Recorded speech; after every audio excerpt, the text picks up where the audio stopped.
Hey YouTube, welcome back. Today we're going to be working on the top dragster project.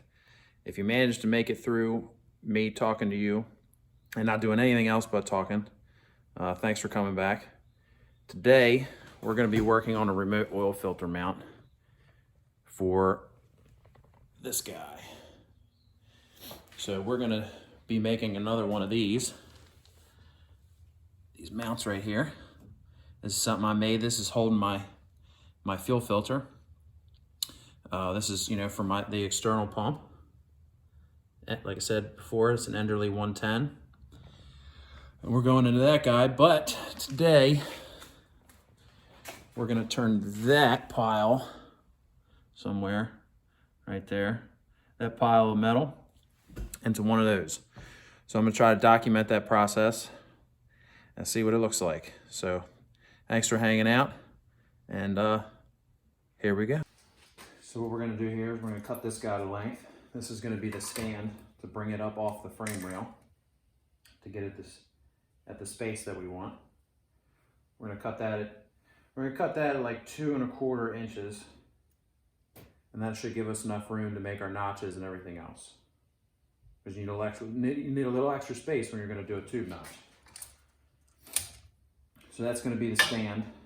This is gonna be where it's going to land off of what I'm going to call the base plate. This will be the part where the remote oil filter mount will bolt to. Just uses 2 regular 3/8 1-inch long bolts. Now you'll see this has already been slash cut, and this was the other end of the cut that I made for the fuel filter. So we're going to do a little bit of reusing for that deal. And that one, I'm going to give myself a little bit of extra space because I believe this is 3/4 inch tube. So we're gonna cut it like 1.25 inches in case we need to trim it up or whatever. That should give us plenty of room to land the tube and give us something to weld to. So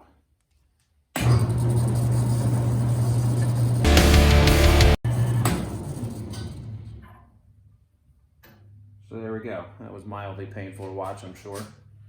But anyway, so we'll get that cleaned up, and we'll get this piece notched for this, and it'll land down there something like that. And we'll weld it to the base plate here, like that.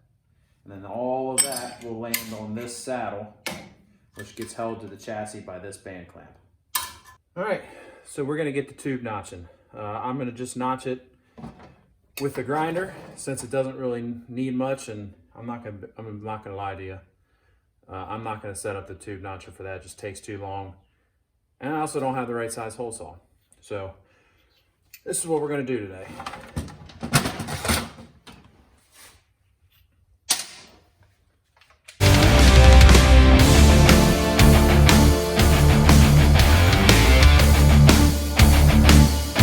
And there we go. Apparently holding on to stuff is not in my skill set today. Not bad for a little hand notch, right? There we go. So now that we got this piece fit, we're gonna slide down here to the saddle that's gonna hang out on the chassis. So where we're gonna put this, I measured it off camera. It's about a 10-degree uphill thing. So not only do we have to notch the tube onto the saddle, we also have to notch it in a little bit of an angle, so that way that when we mount our oil filter adapter, it'll look straight on the chassis. So let's dive into that. And I think I also might cruise over to the bandsaw real quick and take a little cut off of it to save myself some grinding, so hang out. Now we're back. So I just have this little guy notched right here. It's on the appropriate angle. Just did that real quick with the angle grinder. So now we're gonna get these two pieces, or get all of these pieces cleaned up, because we're gonna do our best to not weld through any milled scale so that we get proper penetration. And I can keep stuttering at you. So let me get this stuff cleaned up real quick. I think I'm gonna get rid of the burrs, and then I think instead of using the grinder to clean it up, I'm gonna use a DA. I think it leaves a little nicer finish, and when you're done welding it, you can clean off all the oils and stuff. I usually use acetone, and then you can go right to painting it. You don't have to sand on it anymore. So it makes your life a little easier, you know, all the way around the build.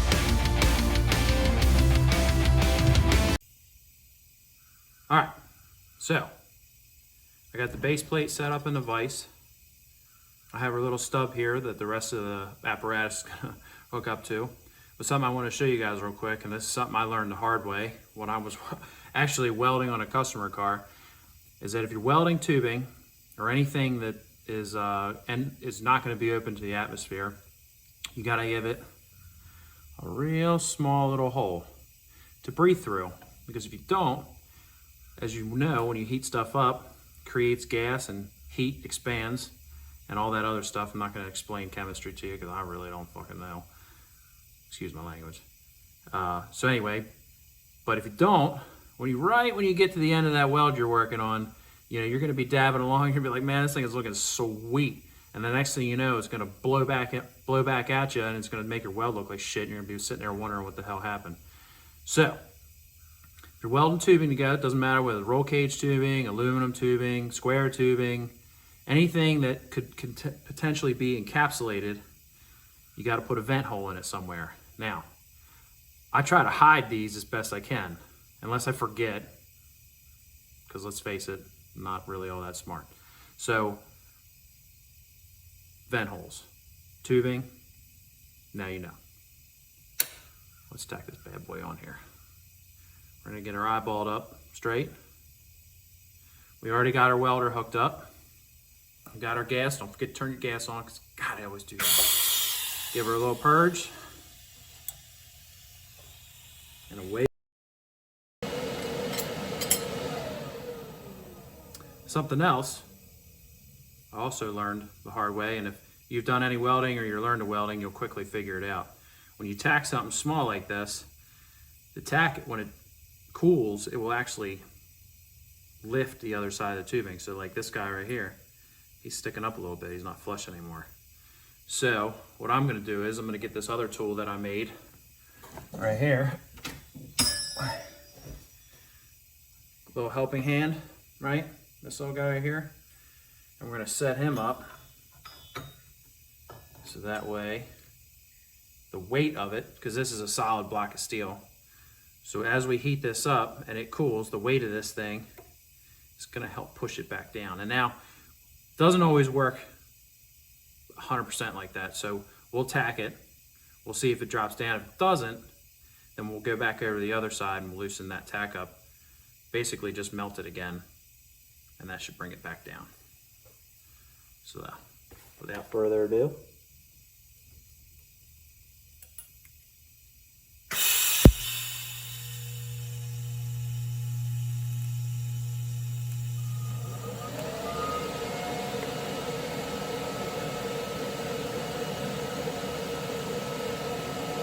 yep.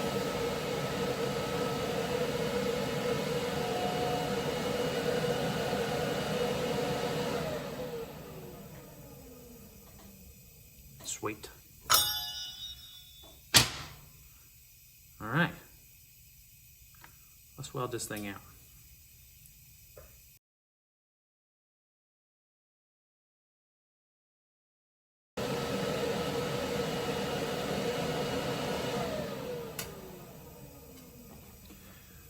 All right.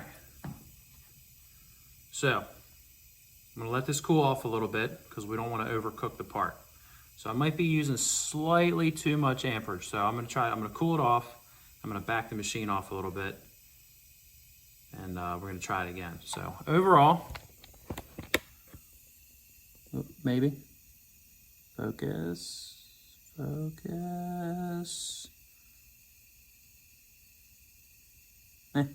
not bad. Probably not worthy of like weld porn on Instagram, but it's good. It's not coming off. So we're gonna cool it down, weld it out, and all right, guys. I gotta tell you, I'm a little disappointed in myself. I was so busy worrying about talking to YouTube and trying to tell you guys what I was doing. I wasn't paying attention to what I was doing. I put the tube on the wrong side. You can't bolt nothing to it if there's a big piece of tubing in your way. You know what I'm saying? We got that all welded up.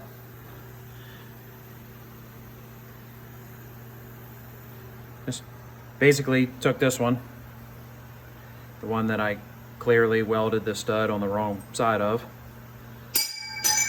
That's junk. I'm not cutting it apart. Just not doing it. So we got that guy.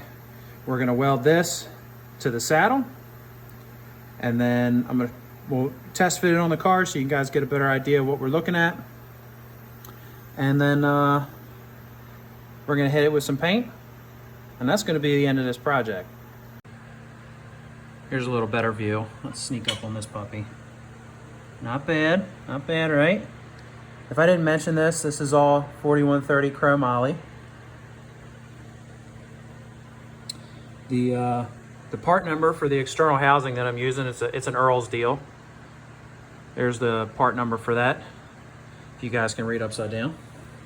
The oil filter, you know, that's a pretty spiffy looking unit. I'll go over that some more in detail if anybody wants to know about it. I got it from Sunset Performance Engines in Texas.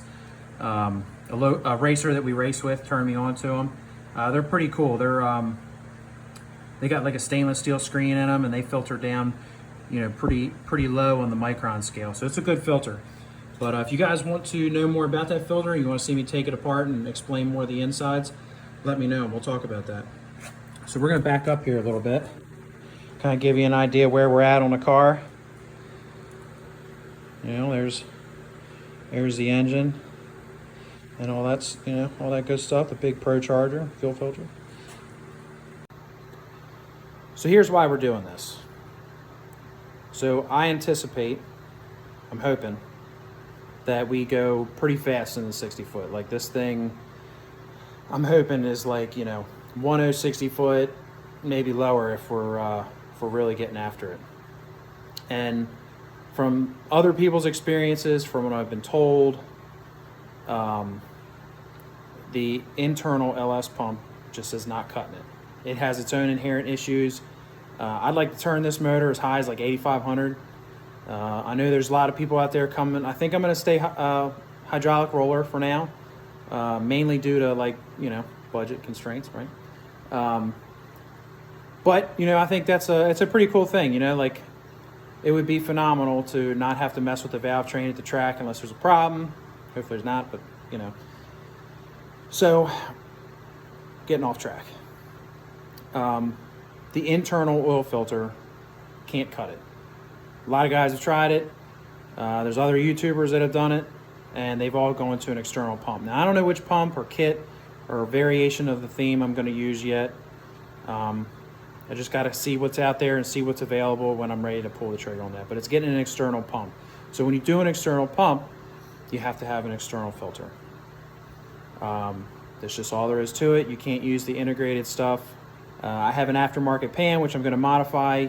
You know, you just saw me weld all that stuff up, so this is going to be no different. That might be another project. If you guys want to see that, let me know in the comments, and you know, I'll take you along for that ride. I'll probably show you anyway, but that's my game plan with that. That's why we're doing the external filter. It's mounted up here on the frame rail because it's a dragster. The space is limited. I got a lot of space, but some of it isn't really usable, right? Because everything's got to stay inside the frame rail. I can't have anything hanging out. It's not safe.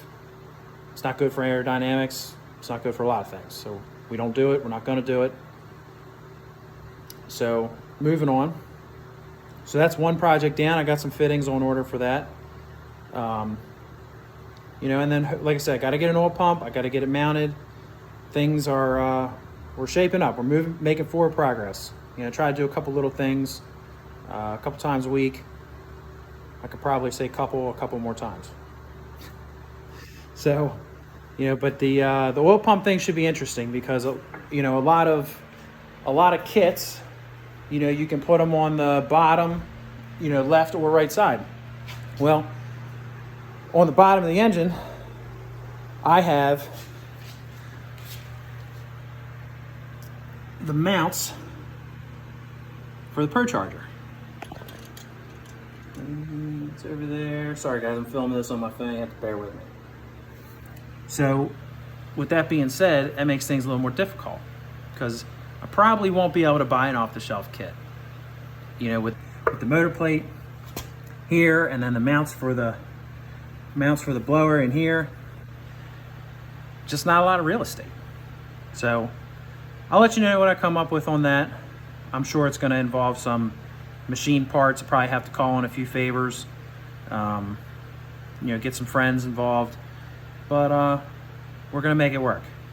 So I think that's probably going to be the next step. There's one of two things that are going to happen. I'm either going to work on mounting the oil pump, or we might do some fuel system plumbing, because I pretty much have everything mounted. Just talking with my hands some more. I like to do that. Sorry if that gets on your nerves. I'll try to stop. It's probably not going to happen though. So, yeah, so we might do some fuel system plumbing. I'm not sure if you guys know how to put AN lines together. I'm sure a lot of people do. It's not super difficult, but there's a couple little tricks that I have. You know, we're going to paint that bracket that we just made, or that mount. I would, however, like to show you guys this, because I didn't know about it until like probably last year. But we're going to be painting all this stuff with this. Maybe. There we go. Steal it. I don't know if you guys have heard about it. I wish I had found out about it a lot sooner, because I painted the roll bar, the 6-point cage, in my Corvette with it. And I gotta be honest, it's holding up great. I slide my jeans across it. I get in, you know, I'm always in and out, opening the door bar, this, that, and the other thing. You guys with cage cars know the deal. And it hasn't scratched. It hasn't discolored. It's been phenomenal. And it goes on great, and it looks smooth. You know, this is what, you know, this mount right here is painted with Steal It. Now I got a little mung mark on it, right? There we go. But yeah, I mean, it lays on flat. You know, they say you can weld through it, although we all know, if anybody welds, we all know the cleaner the metal is, the better. But if you're in a pinch and you're like, man, I need to get this thing fixed now, it's a good option to have. So I highly recommend it. I got it from the friends of mine down at MA-Motorsports. Great group of guys. You know, so if you want, I'll leave a link down below for them. Pretty sure they have an online store. Maybe I'll verify that before I drop the link. But anyway, good dudes. That's where I got it from. I'm not going to bore you with painting it. I'm sure all of you know how to use a rattle can. But anyway, thanks for watching. If you have any ideas, or you saw something in my video that you want to hear about, you want to know about, you want some more details, let me know. Leave a comment. Shoot me an email. I might leave my email address below. And I'll see you on the next one. Thanks, guys.